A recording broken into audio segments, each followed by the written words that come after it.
Did Dolores Umbridge have an undercover secret agent? Hey, brother! Mun-us Fletcher. Emphasis on the hyphen dung. What an odd bird, right? I mean, he's got dung right there in his name. He's hardly at the center of the narrative, but that doesn't mean his presence isn't kind of unique relative to the greater story. Because the wizarding world does occasionally paint with broad strokes. If you're a Gryffindor, you're pretty much a good guy, save for Peter, who obviously sucks, or Cormac, kinda. I like my chances. Yeah, well, I don't. Meanwhile, if you're a Slytherin, you're not just digging that pure blood mania, but you're also like pug-faced or look like a toad. You know, there's just this kind of gleam to the good guys. Well, even in the rare occasions when the bad guys are described as pretty, it comes with a catch. His mother was blonde too, tall and slim. She would have been nice looking if she hadn't been wearing a look that suggested there was a nasty smell under her nose. Harry actually whips back to this one later when he's in a spat with Draco. You know your mother, Malfoy, that expression she's got, like she's got dung under her nose. I bring it up because of the quality usage of the word dung and how it may brilliantly illustrate my point. And as the host of this show, I'm allowed to do that whenever I want. Except for when I forget really important points, then you guys all bring it up in the comments, then I'm like, oh crap, how did I forget that? Mundungus is almost the black sheep of the Order of the Phoenix, which seems to otherwise be comprised of mostly Gryffindors, Tonks, who's a Hufflepuff, and Kingsley, who's never declared. But I'm here to say I think poli-sci, undeclared, it's a college joke. For clarity, Mundungus is also undeclared, but amongst the good guys, he absolutely has the least clear moral compass. Can I help it? Man, I fell off his broom. If anything, under nearly every circumstance, it seems like he doesn't want to be there at all. At best, he agrees with Sirius and is only really grounded or involved in the first place because of Dumbledore. But then there is one other character that Mundungus is associated with, not in a formal sense, but in an on-page capacity. Dolores Jane Umbridge. Or as I like to call her, DJ Umbridge! I don't actually like to call her that. I don't know why I did that. Can you just imagine though? It'd be like, let the beat sit in silence and pretend to not exist. One more sound and you'll wish you'd never been born. Hands in the air is mandatory. There's 4 beats an hour and turn to chapter 3. Honestly, worst rave ever. And that's including Percy's prefect prom. Ugh. Thickest cauldrons you've ever seen. The deep cut fans get it. Back to Mundungus. From the Dementor attack when he was supposed to be watching over Harry to Umbridge collecting Slytherin's locket from his own shop of wares, these two seem to overlap in a way that really forces you to ask, was Mundungus a spy?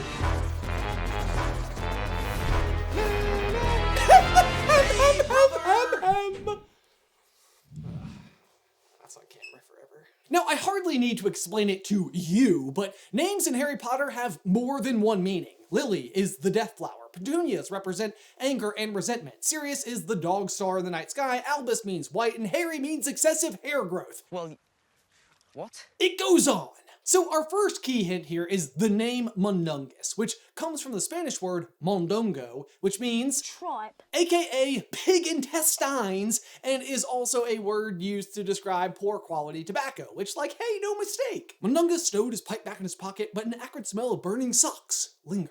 This is part of our first interaction with the character directly, where Dung is needing to apologize to Harry for bailing on watching over him at Privet Drive. A situation that first brings him under suspicion of also working for Umbridge and not just the Order of the Phoenix. And when I say working for her, I don't think that he is aligned with her agenda in any way, just that she likely has some kind of leverage over him to inform her of certain acts. For example, we know that Umbridge excuses Willy Widdershins from his regurgitating toilet crimes for informing her of the first meeting of the DA in the Hogshead.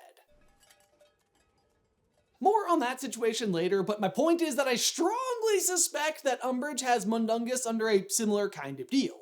Do me a favor here and there, and I'll excuse some of your crimes you have committed, or else even help you commit them. We know she is not above such things. It's illegal. What Cornelius doesn't know won't hurt him. And it's not hard to imagine how Mundungus could end up in this situation. Despite working for the Order, he is still constantly committing other crimes, like selling stolen cauldrons and stealing Black family artifacts from Grimmauld Place. You took that from Sirius's house, said Harry, who was almost nose to nose with Mundungus and was breathing in an unpleasant smell of old tobacco and spirits.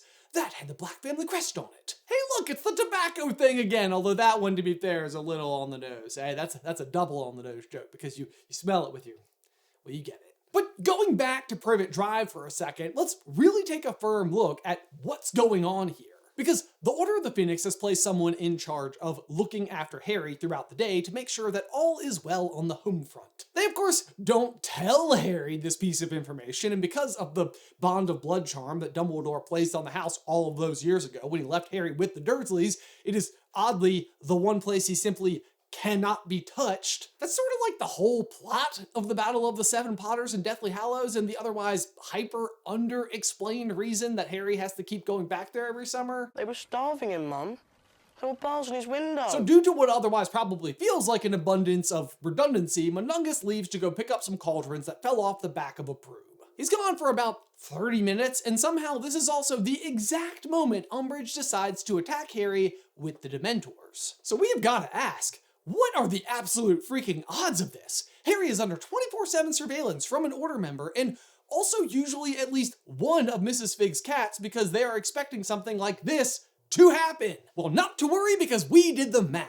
Wizard Summer is 8 weeks, that's 56 days times 24 hours a day, which is 1,344 hours or 2,688 half-hour segments, and Umbridge manages to choose the exact 30 minutes when Harry is vulnerable, the odds of which are 0.03%, and yet the attack is successful. I mean, Harry totally whoops their ass, but just bleep me out saying soup. But had the Dementors arrived at literally any other time all summer, the Order member would have just acted, driven them away, and the Ministry would be forced to account for their appearance. Dementors? In Little Winching? That's like as close as we're gonna get to a smoking gun, because the whole story goes differently if any Order member is present and available to handle this on Harry's behalf. Umbridge would have been caught, y'all. No hems! None! Or the Ministry would have to admit the Dementors were acting outside their orders, or admit that Voldemort is back, any of which would be better than what happens. I don't think anyone would believe that the Dementors were there by coincidence, Minister. But Joe, we need to take a quick pause right there to give a huge thank you to today's sponsor, Stamps.com.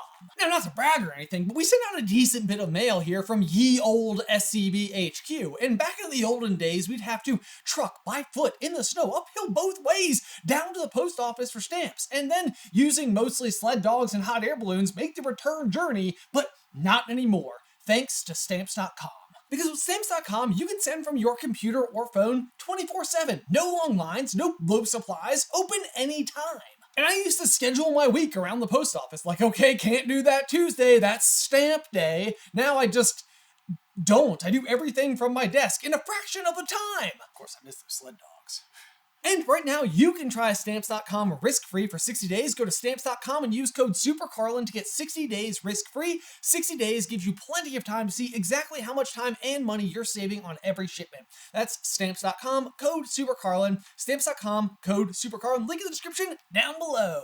And because we have two sponsors today, here's just a little dance party for you. Gosh, I have to do it. I have to dance. This is not, it's not my forte. I'm not very good at it, but for you guys, because I love you. So.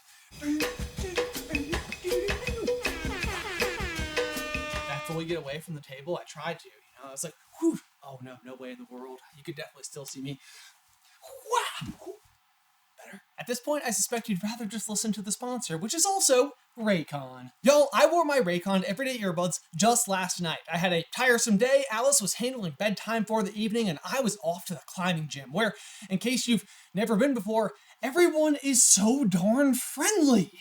Had a breath from the dance party. But seriously, I'm trying to work through unprocessed emotional turmoil over here. Listen to Avril Lavigne and send some sick routes. Stop asking how my day was and if I'm okay because I look sad. Raycon everyday earbuds are exactly that. Perfect for the everyday, no matter the task, and don't fall out even when you're launching a sick dino. That's when you're jumping from one rock to the other. They also stay in when you fall onto the mat. And they've got active noise cancellation to tune out those gym friendlies and multi-point connectivity so you can pair with two devices at once. How neat! The Everyday Earbud Classics are here to help you crush your New Year goals. Raycon audio products are having a site-wide sale this January, so go to buyraycon.com/SuperCarlin to get 20% off site-wide. That's buyraycon.com/SuperCarlin. Thanks to Raycon for sponsoring today's video. Now back to the other video. So, The theory is that Umbridge is not lucky here, but coerces Mundungus to spy on Harry and to let her know when he is outside the home, and in exchange, she can arrange some cauldrons to fall off a broomstick so that he can go collect them and sell them. Obviously, Umbridge doesn't know Mundungus is working for the Order of the Phoenix or that the Order exists at all, and he certainly doesn't clue her in. As far as she is concerned, she's just taking advantage of him. But Mundungus is cunning and knows he can easily do this because he has already been assigned to guard Harry for the Order. So from his perspective, he's taking advantage of her and netting some cauldrons. Some thick bottom boys too, you know what I'm saying? I mean, like, that seems worse. Shouldn't have done that. Dang it. No more questions. Don't ask any more questions. Percy would have approved them at prom is what I'm trying to say. Get your heads out of the gutters, people. Probably my fault for them being in the gutters, but... Point is, Mundungus apparates away, informs Umbridge that Harry is outside, and then goes to collect his winnings, unaware that she is about to send Dementors to go attack. But what do you know? Umbridge hits the .03 jackpot and successfully attacks an unguarded Harry. Wow! But that's just situation number 1. And because Harry has to go to trial and is escorted to the Ministry, we also learn of the other duty, good one, that Arthur is up to on this particular day, which is regurgitating toilets. See why duty is funny now? This whole narrative is just kind of circling the drain, isn't it? I'll say this for Arthur though, it's a crappy job, but someone's gotta do it. I can't stop, guys. Sorry, moving on. Situation number 2. That's bloody disgusting.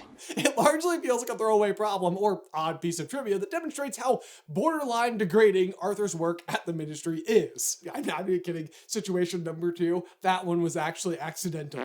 And after returning Harry from his trial, he tells Molly, "Well, I better get going. There's a vomiting toilet in Bethnal Green waiting for me." But incredibly, this is more plot relevant than we may expect. It just takes a while to come out, which, to be clear, from what I understand, is quite normal and perfectly healthy, just, hit the fiber. But then later, after Mr. Weasley is attacked by Nagini, we get the update that the culprit was Willy Widdershins. "I was just reading about Willy Widdershins' arrest when you arrived. You know, Willy turned out to be behind those regurgitating toilets last summer. One of his jinxes backfired, the toilet exploded, and they found him lying unconscious, in the wreckage covered from head to foot in..." Head to foot in what, Arthur? Head to foot in what? I didn't even write that one, it's just in the book. Willy, it turns out, wasn't charged for his toilet crimes for some reason, but it's later revealed that he was let off because he happened to be present during the first DA meeting at the Hogshead as the man in bandages. "I have testimony from Willy Widdershins, Minerva, who happened to be at the bar at the time. He was heavily bandaged, it is true, but his hearing was quite unimpaired," said Umbridge smugly. Are we sure that we are having a story about a guy named Dung and another guy named Willy today? Either way, what's curious about Umbridge getting intel from Willy, which I can't say without laughing now, is how he could possibly know that Umbridge would want information about it. If he was just there getting a drink, this would just seem like a study group, right? Like, not valuable, possibly tradable information, right? But all of that is actually relevant to Mundungus because, as I'm sure you're aware, he was also at the Hogshead that day. He was dressed up as the witch in a veil. And he would for sure know that it was relevant information to Umbridge and likely knows who Willy is anyway, just by being in the same crook circles. "He's useful," Sirius muttered. "Knows all the crooks." Well, he would, seeing as he's one himself. But he's also loyal to Dumbledore, who helped him out of a tight spot once. It pays to have someone like Dung around. He hears things that we don't. The idea is that, still under Umbridge's thumb, but not wanting the Order to know that, Dung recognizes Willy and tells him that he knows someone who would value this information, helps out one of his buddies, bags a favor, and appeases Umbridge. So far, this means that in 2 Umbridge-related instances, Mundungus' presence, or lack thereof, have been of vital importance to the outcome of each of the situations. But on the note of Sirius, we have yet another circumstance that needs examination, and I, of course, mean Slytherin's locket, first taken by Regulus, held by Creature, stolen by Mundungus, and confiscated by... Here's the full exchange for further context from the book. "She was gonna find me, but she took a fancy to the locket and told me she'd take it and let me off that time, and to think myself lucky." "Who was this woman?" asked Harry. "I don't know, some ministry hag." Mundungus considered for a moment, brow wrinkled.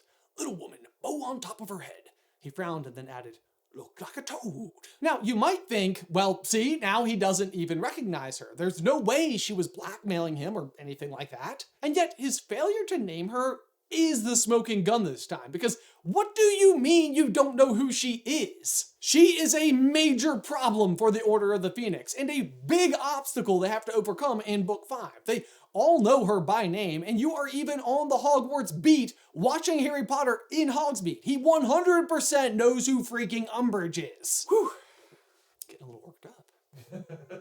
He's acting like he doesn't know when talking to Harry because of his dealings with Umbridge. He doesn't want Harry, of all people, to think that he's familiar with her at all. And in this exact moment, he's already in trouble with Harry for selling his own inherited objects and is under threat of being hit with a heavy pan by Creature. Of course, he is distancing himself from Umbridge, because if Harry gets wind that he has any idea that he was associated with the Dementors or the DA, then he's afraid Harry will let Creature finish him off. How or why would Umbridge even know to threaten him for selling without a license? Because she knows exactly who he is. She's not happening upon a crook. She's abusing an old pawn or victim for personal gain. So in the end, what does this mean? Mundungus was a mole, a turncoat, a spy? No. Above all, he was a member of the Order of the Phoenix, and definitely put that before any of his other duties. Duties. But he was also a crook who was subject to pressure from other authorities like Umbridge. That being said, though, he never told her about the Order itself, as that information alone would have been exactly what the Ministry was fearing, only enough to keep her off his own back and maybe cash in a few cauldrons here and there. But I do highly doubt that he had any idea the ramifications of the information he passed, and for sure wanted Voldemort to fall, even if he wasn't exactly willing to die for that cause. But that's how Mundungus was acting as an informant for DJ Umbridge. Or that's the theory anyway. Hey guys, listen to this. Good stuff today.